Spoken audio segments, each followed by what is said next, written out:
Welcome to the consulting room. I am your host, Dr. Irene Obeng. Today we are going to dive into a very important topic, which is mental health, breaking the stigma. I have with me here a very experienced professional, and she's going to help us dive into it and understand what mental health is and how to get rid of the stigma surrounding it. She is in the person of Mrs. Sandra Frema Asari. I'll give her a minute to introduce herself to us, tell us what she does, who she is, and what she's about. And then after that, we'll take a short break. Thank you very much, Doc. My name is Mrs. Sandra Frema Asari, Vice Principal of SDNMTC Kwadaso. Okay. I am a registered mental nurse, and I've been in the profession for over 18 years and counting.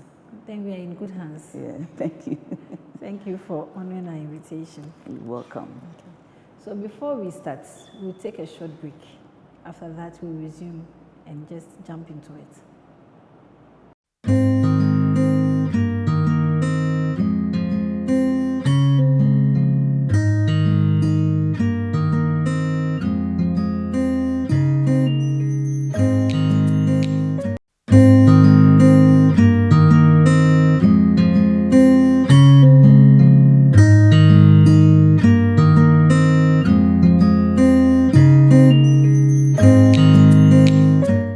Welcome back. For those who are now joining, this is the consulting room, and the topic for discussion today is mental health, breaking the stigma. And my special guest today is Mrs. Sandra Frema Asari. Mrs. Asari, please, is that okay if I address you as such? Oh, no problem. Okay. You can even call me Sandra, no problem. Okay. And so, mental health, it's a very broad topic. Exactly. And these days, you see a lot of comments about mental health all over. Can you give us a brief intro into what mental health is about? Okay. What we need to know? Thank you very much. When we say mental health, as according to WHO 2022, is the ability of a person to cope with normal situations of life, go about their normal duties, and be productive to society. Okay. That is what mental health is about. Okay. Yeah. So, why is there a stigma around mental health? There's a stigma, yes. Okay. There's a stigma because we don't know what mental health is. When we say mental health challenges, people don't know, because we, the health workers, we don't even know the cause. And then it stems from way back in the 19th century when they saw mental health as demonic. And therefore they were seeing people with mental health challenges as being cursed by the gods. Okay. So stigma exists a long time ago because we don't understand it, and how we perceive mental health challenges always create the stigma. Okay. Yes. So it looks like we have a lot of work to do. Exactly. Oh, wow. Yeah. Okay. So what are like some of the common mental health challenges we face in Ghana? Okay, for the mental health, common mental health challenges, the common ones, we have the one which is caused by daily stress, and then sometimes poverty, environmental factors like divorce, and sometimes to unemployment, etc., are the common ones that precipitate mental health challenges. Okay. So for now in Ghana, these are the common ones we can talk about. Okay. Yeah. But how common is mental health challenges in Ghana? Okay. Is According it very common? Yes, it's common. According to statistics, mental health affects at least 10% to 30% of the population in Ghana. Okay. So it's common. So if you bring 10 people, at least one will have mental health challenges. Okay. Yeah. So what are the most misunderstood mental health conditions? All of them. All of them. Oh. All of the conditions. Yes. As I said earlier, because of our perception, we see mental health as punishment from the gods. We see mental health as witchcraft. So each of them is misunderstood, from schizophrenia to depression, which is even caused by environmental factors, as I mentioned, divorce, loss of job, bereavement. Each one is perceived as bad. So each of them is misunderstood. Okay. Yes. Okay. So are there any of these mental health challenges or conditions that a person is born with? Yes. Okay. Mental health is hereditary. Okay. Yes, it runs through families. Okay. Like autism, mental retardation, Okay. the children are born with. Yes. So as the person grows, he or she needs treatment. So if it's left untreated, the person grows with. Oh, okay. Yes. I see. Yeah. So talking about the stigma, what effect does it have on people who are living with mental health conditions? Okay. The most glaring ones are low productivity, isolation. Because if the person is stigmatized, hardly would the person look for something productive to do. And it costs the nation.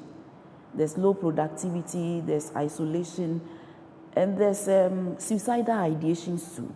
Because if the person feels stigmatized, she or she would not like to mingle with others. They isolate themselves, and gradually you see that they will have suicidal thoughts, which at the end of the day, some carry on. Others too, when they are rescued early or there's an intervention, they will stop. Okay. Yeah. So you did mention depression, schizophrenia, mental retardation, whatnot. Do they all present the same way, or do they have differences, and what are they? Yes, there are differences. They don't really present the same way. Let me talk about schizophrenia, which is most common, where the person have auditory hallucinations. They hear voices. So you are here, they're talking to themselves. They are hearing voices. They neglect their personal hygiene. And sometimes the most common one is the visual hallucinations, where they see things we are not seeing, or they wrongly perceive things we see. When they see a rope, they say it's a snake. And when they come to mental retardation, which normally affects children, they are slow to doing daily job or daily tasks, and their mental capability is very slow. Okay. Yes. And then the other ones are also present in a very different way. And it also depends on the individual affected. Yes. Okay. So in different ways at different times. Okay. And can you say something briefly about depression? Okay. When we say depression is a mood disorder in which there's excessive sadness. Okay. Opposite is mania, which is a mood disorder which is characterized by excessive elation. So with depression, the person becomes really sad. And normally depression is caused by a lot of environmental factors, loss of job, broken relationships, where literally we call it broken hearts. Yes. And then, excuse my language, barrenness, stigma against barrenness can also cause depression. And sometimes to financial problems, litigation. When somebody takes somebody to court, he cannot afford a lawyer, he can be depressed. So and sometimes to separation, divorce, loss of a loved one, they can all cause depression. Okay. Yes. So does that mean that anyone who is depressed is sad? Or are there people who are depressed but they are normal? No. Okay. Those who are depressed, it's caused by excessive sadness. Okay. Sadness in our daily life is normal. Doctor, you can be sad anytime, but within some time you will be normal and go back to your duty. But those who are depressed, they will even forgo food. They will isolate themselves and they will withdraw themselves. Sometimes they have crying spells. They'll be crying without cause. So for depression, the S is extreme. Okay. Yes. So someone who is busy all over the place, you know, a lot of times you hear someone say, I feel depressed, I am depressed, but everything seems to be okay with them. So such people, we should look at them with... Exactly. The fact that the person says she's depressed and going about her normal duties doesn't mean she's fine. Okay. Sometimes those who are depressed, they're very quiet. They end up killing themselves, suicide. But those who say it, we should rather draw them closer to us, not forgetting that those who are quiet too should not be neglected. Okay. Yes, they all need attention. But some people are saying, I'm depressed. Why? Oh, my boyfriend left. Within some time, she'll be fine. But those who are quiet, yes, it's very, very dangerous and we must get closer to them. But those who are verbal, those who are able to verbalize their problems, as soon as you talk to them, they are able to come and open up and you advise or you help them seek help. But those who are quiet and reserved, yes, it's very, very dangerous. So they should be kept closer to us. Okay. Thank you. I see. Yes. So is family support important in helping people recover from mental health challenges? Very, very important. Very important. If there's a strong family support, help seeking is easy. And, well, I did a study recently. I published an article on help seeking behavior among pregnant women with mental disorders. And I found that those who have strong family support, there's a lower likelihood of seeking professional support because the family system is there. And they even like to confide in intimate partners, siblings, parents. So strong family support helps mental health. It improves mental well-being. If the family support is there, there's a sense of belongingness, and it improves mental well-being. Very, very important. Okay. So is there a special way or a practical way families can provide that support? Yes, it is. When you are in the house with somebody and you see that the person is getting isolated, he or she is not getting to do the routine things he used to do happily, please be alarmed. If you draw the person closer to you, and then unlike the olden days, Doc, where we had big compound house with one toilet, one bathroom, everyone you see Auntie Maggie going to the toilet, but now each room has washrooms, and so if the person is going through something and you are not vigilant, you may not know. Yes, true. So let's be each other's keeper. If you have not, the person has not come out of it, don't assume she's asleep, she's watching TV, she's inside. No, please, let's be curious. As family members, if we share concern, I think we will be able to identify early symptoms so that it doesn't get out of hand. So each family member should come on board, and it will help. Okay. Yeah. Wow. Anyway, so now let's talk about the workplaces. Okay. Is there a role for the workplace in helping people, recover from mental health or providing support for people who are dealing with mental health issues? Yes, it is. The health worker or the health provider be open to all sorts of patients, not being discriminatory, and then being able to listen with empathy without being judgmental.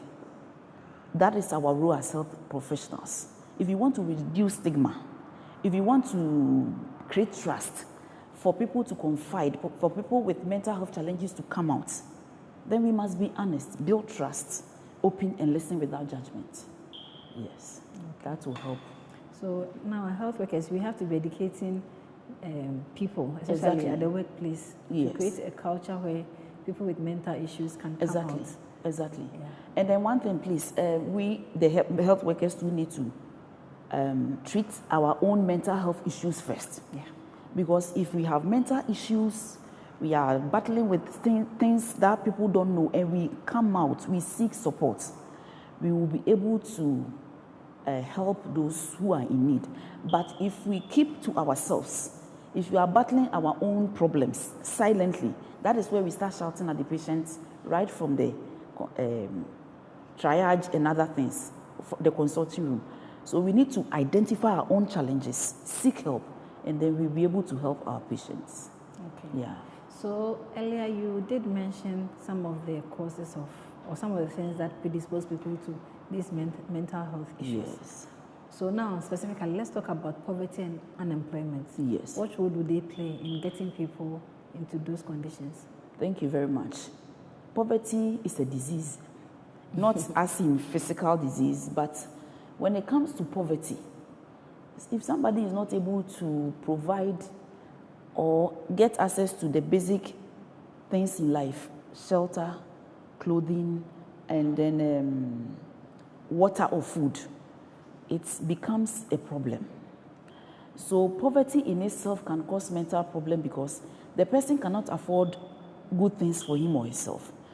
If he goes to the market or any other place, he will purchase inferior goods, which in turn will have effect on the physical health. Mm-hmm.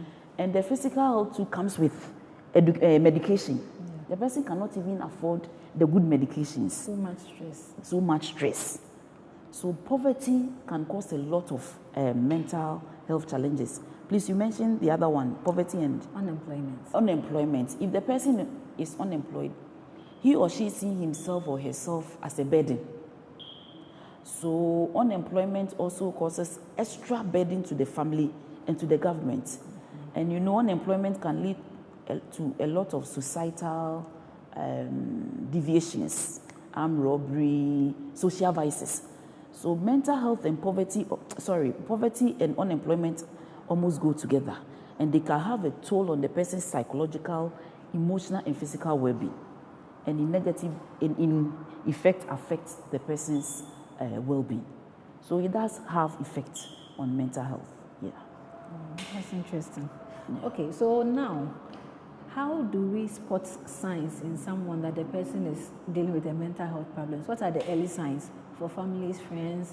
How do we know that someone who is important to us may be developing mental health issue or even has it? Yeah, thank you very much.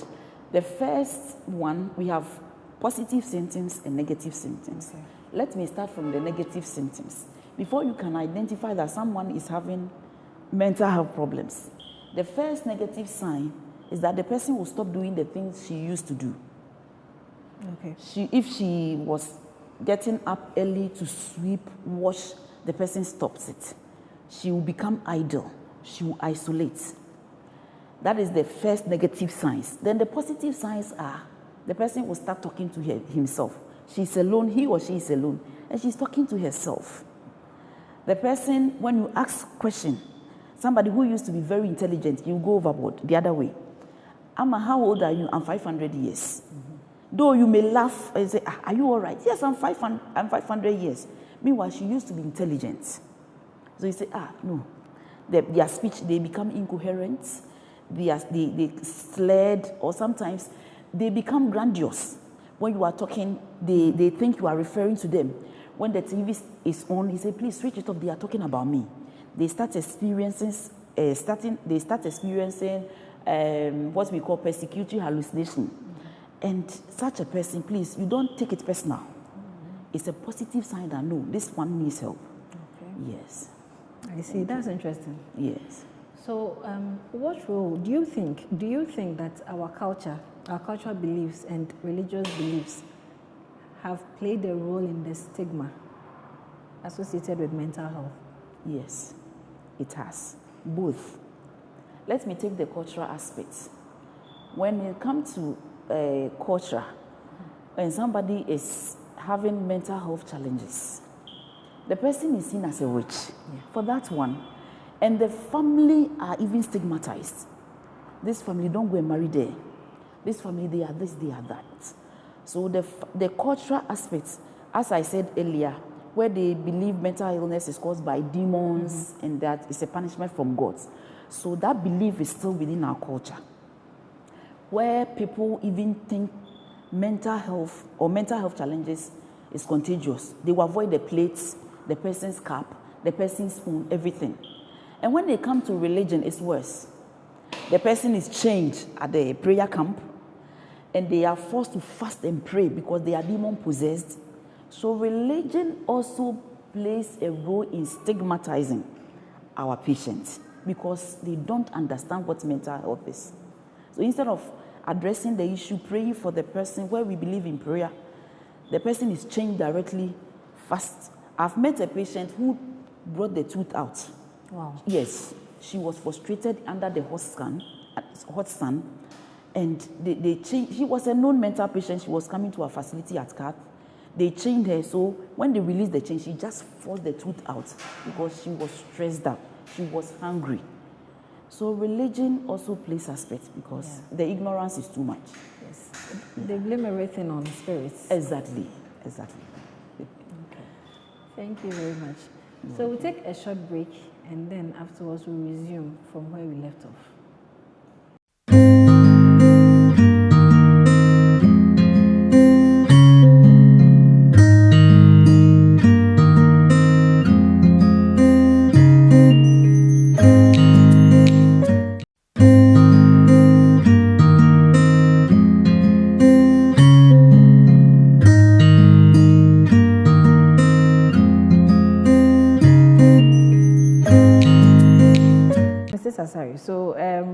conflict of around with the cultural Religion, and religious beliefs. Okay. Do you think that there are enough professionals to meet the mental health needs in the country? Currently, no. Some have left for greener pastures outside the country. And the few left are also not motivated. So we are woefully inadequate staff in the system. Oh. Yes. And if you ask me why, I would say that they go for better health salary conditions, and also those ones here, as I said, our area is a specialty, but there's no motivation, no risk allowance. A patient will pour hot water on you, and your ward in charge will say, "Oh, sorry," and that's all. If you want to seek help, you have to do it out of pocket, which is demotivating. Okay. So we are not adequate at all. So right now we need a lot more mental health professionals. Exactly. We are appealing to the public, yes, the government, and even the church. Yes. Okay, so let's talk about the media. Okay. Do you think that, in fact, recently, how the media portrays people, do you think it has an effect on public perception, which can then affect their mental health? Yes, it has. Let me look at our, what we call celebrities. About damn, and we do this. We see it as normal. Let's take Patapa. The aggression that comes with a song, One Corner. The lyrics. They dance with aggressiveness. And I say, so what are we saying, or what are we talking about? So the media is the way you contribute to stigma. Those who are on TikTok, those who take drugs, substance abuse, those who are abusing the red, the everything, and they are sleeping, and people are just filming without any intervention, and it's not helping. So I think how the media is also portraying mental illness is causing a lot of bad omen for mental health. So I think there should be an improvement. The media can do better. Yes. Yes. I hope they do. Yeah. So let's talk about schools. Okay. Do you think schools have a role to play in mental health? Exactly. But let me comment that Ghana government has done well, or Ghana Education Service has done well on that aspect. Okay. Because let me start from the universities, where we have counseling sections, or we have clinical psychologists in schools who are helping with those who are going through problems, from relationship to emotional trauma and other things. And then we have, with the mission schools, we have imams situated in secondary schools. We have pastors in secondary schools who are also promoting moral support. And then when it comes to the nursing training colleges, we have mental health nursing, which I teach as part of the course, full course to promote mental well-being. I tell them, you are not learning this for licensure. You are learning it for your life.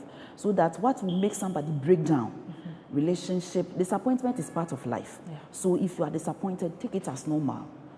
Grief, but at a short period, and then move on. So mental health nursing in our public nursing training colleges are also helping. And then in primary school, they have RME.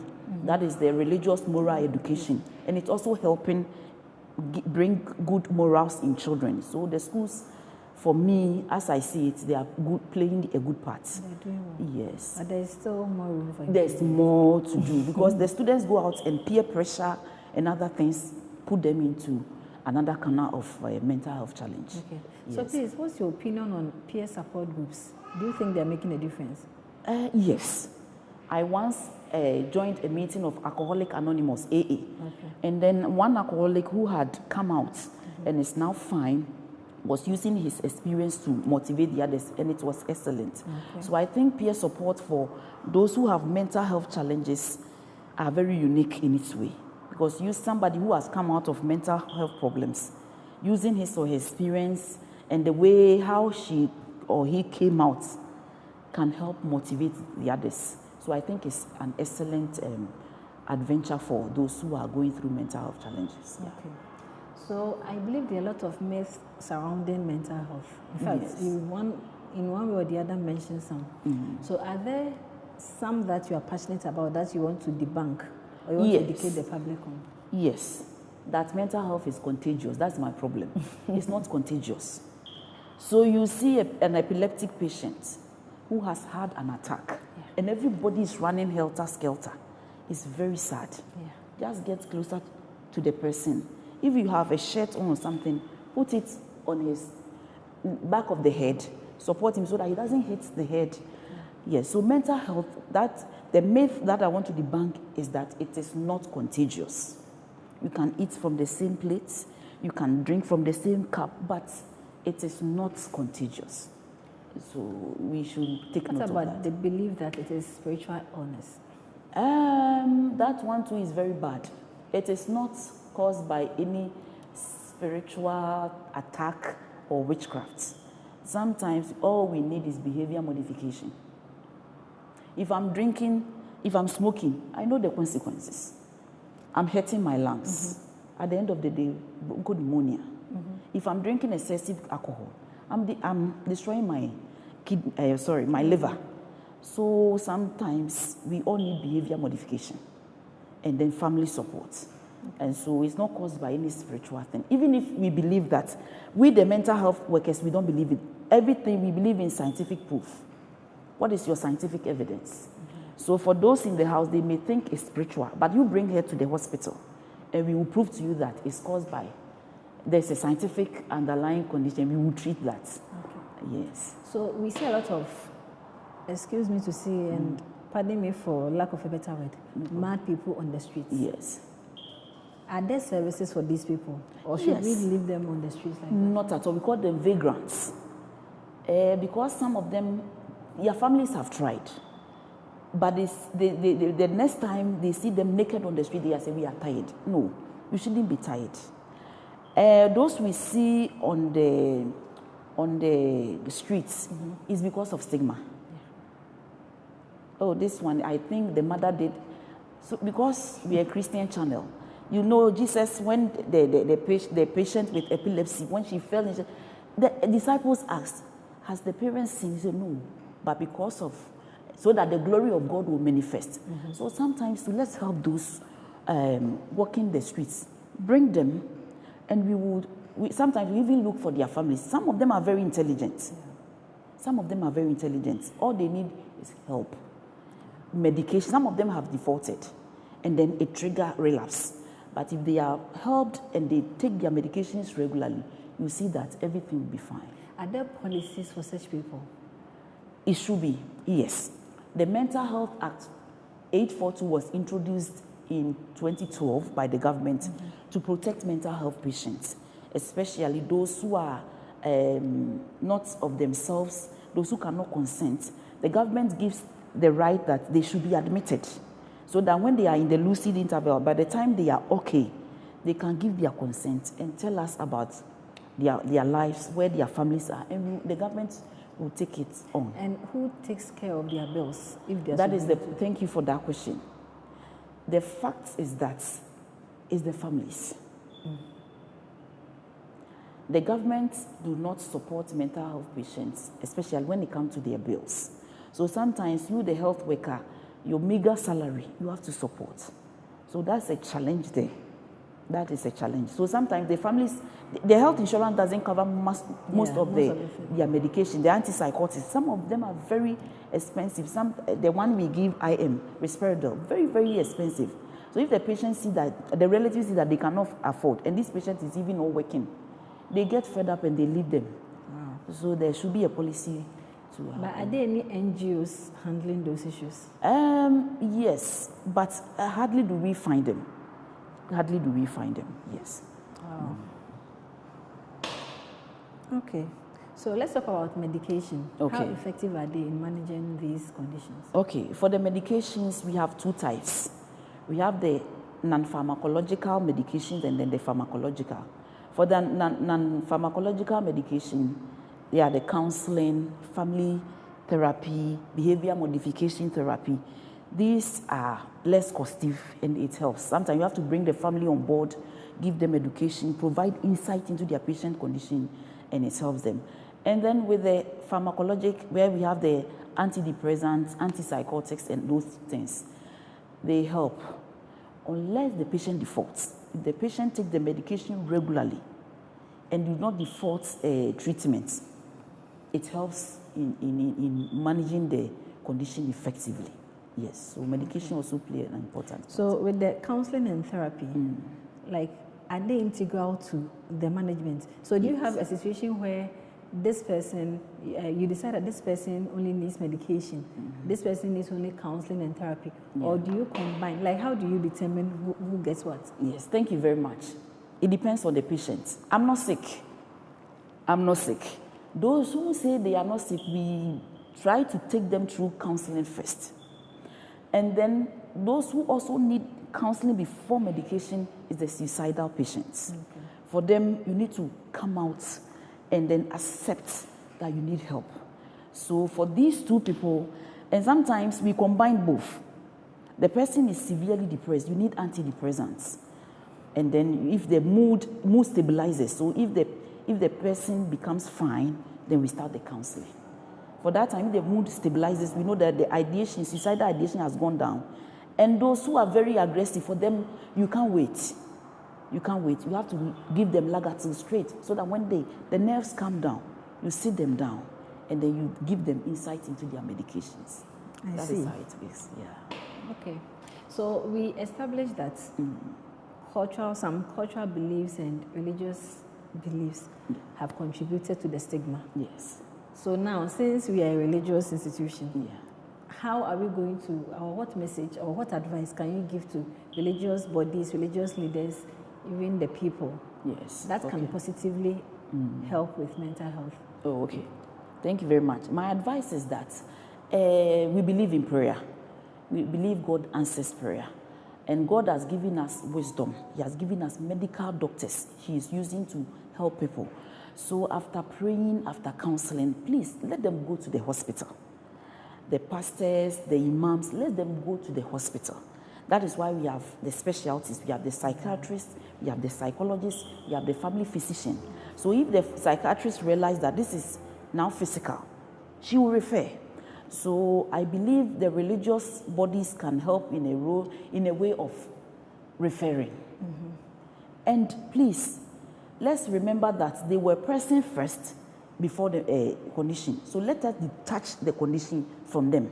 So under human rights, they are not supposed to be changed. Okay. If they are aggressive beyond you, please refer them to the hospital. We know how to handle them.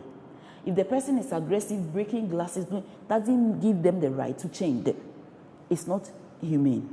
So we plead with them that they should just refer after praying for them. Yes. Okay. So is confidentiality very important in treatment? Does it have any effect on the outcome? Yes.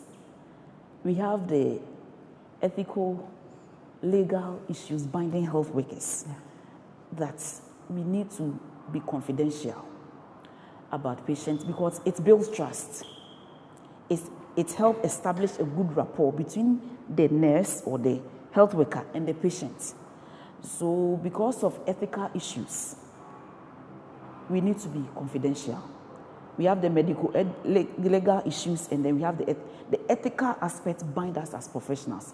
Our ethics will not allow us to be verbal diarrhea, as we used to say, and be talking about patient conditions to anybody. No. Yes. Thank you. So my other question. We've established that the government is doing some, but not all. Yes. In what ways can we get the government to do more? Or what do you think are some of the things we should expect the government or the government should do to help in that area? Yes. Financially, the government should equip the psychiatric hospitals. And mental health should be decentralized so that mental health is integrated into each primary aspect, primary care aspect. So that, and then the government should also help in equipping mental nurses into community-based care so that they will be within the community and provide support. So financial disbursement is very important, and then resources. And then government should motivate mental health workers. It's a specialty, a lot of risk. Patients are slapping staff, and you are not supposed to slap back. Remember, ethical legal, you'll be sued because the lawyer will tell you the patient was not in his right senses at that time. Yeah. And then you'll be held responsible. So the government should be sensitive a bit to the needs of mental health workers and equip hospitals and then give resources, especially the financial aspect. Okay. Yeah. Interesting. Yeah. So with the treatments you give to mental health patients, Yes. is it a multidisciplinary approach or is just only mental health people that handle that? Thank you very much. We are yearning for multidisciplinary team approach, but unfortunately, currently it's not. And let me share my experience. When I was in Komfanoche, we were there one night when we heard a knock, a banging. I go, do you have handcuff? We are from A ward. A patient has just delivered and is very aggressive. Can you give us handcuff? Meanwhile, they all went to Ankafo and Pantine for affiliation. Mm-hmm. He said, no, we don't have handcuffs. How can we have handcuffs in a hospital? Can't you give first? Can't you give diazepam 10 milligram? So calm the patient down. Exactly. So, in fact, it's something that is worrying. For now, it's mental health nurses who handle, or the psychiatrist. So if the patient is aggressive, they have no option than to chain and bring us a referral so that the psychiatrist will go and see the patient. And we think it's not the best. So we are hoping and yearning. I've developed a care pathway for my PhD thesis that there should be a multidisciplinary teamwork that incorporates the psychiatrist, the mental nurses, the midwife, the gynecologist, pediatrician, clinical psychologist, all should come on board so that at least it will promote mental well-being among mothers. So now, for now, as we talk, it's only mental health workers that handle the cases. Well, I hope the government listens. Exactly. Yeah, something is done about it. Exactly. So earlier you said a bit about depression. Yes. Can you give us brief information about the other types of mental health other than the depression? Oh, so okay. The schizo, bipolar, yes, just yes. a brief intro so that people can know the different types and what to look out for. Okay. So as you mentioned, we have the bipolar, which is the mania and the depression side. The person is happy in the morning. The next moment, the person is sad. Mood swings. They have mood swings. So if you notice like this, please do not hesitate to report. And then, as I said, we have mental retardation. We have autism, where pregnant women give birth with child who are hyperactive. We have the ADHD, which is the attention deficit hyperactivity disorder. And one thing I want our viewers to know is that one is caused by excessive caffeine when somebody is pregnant. Some people can take Coke when they are pregnant. For the first trimester, it's not advisable because of the caffeine. You tell them, why are you taking Coke all the time? You say, that is the only one I can tolerate. Your child will give birth and the person become hyperactive. So let's be careful with the intake of things or what we ingest whilst we are pregnant. And then we have alcoholism. It's also a mental disorder. People don't know. So if somebody is going through, a relative or a friend is going through excessive alcoholism, please, let's seek help. And then the next one is substance abuse. It's also a mental disorder because it leads to other things. And then we have the mania, as I've said, excessive elation. The person jumps around, the person is becoming always high. And then we have aggression. Aggression is very contagious.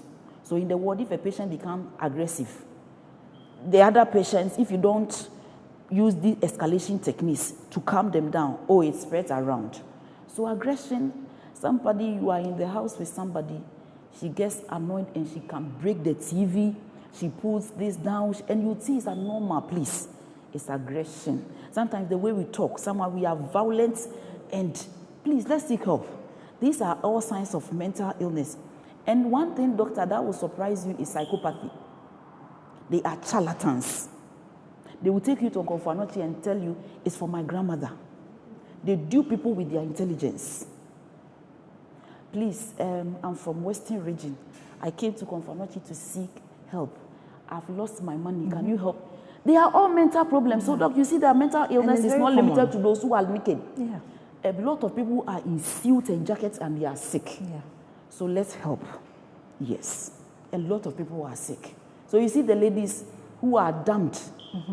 Somebody said she lost 60,000 because somebody called her from abroad. Your wedding gown is ready. I've shipped the car. I've put your wedding gown and the ring inside the car. But I will need 20,000. This girl sent an immigration officer. Third time, 60,000. The third time, she lost contact with this guy. This guy is a psychopath. How we call them fraudsters. They are all mental conditions that need help. And I think that thing was very common. Exactly. They had different forms. Because myself, I've had an experience with that. I got a call from a strange number, and then the person was like, he was like, someone has sent you an iPad, a laptop, a MacBook, with through UPS, and it is in the Cape Coast. So you have to get it. We will deliver it to you, but you have to send us some money for shipping. Blah blah blah. But the thing is, I had not had any communication with anyone who was bringing me anything. And so in moments like that, if you're not careful, you end up sending your money, and then you'll be depressed in the end. Okay, thank you very much. You're welcome. So we'll take a short break, and then after that, we'll round up and bring our session to an end.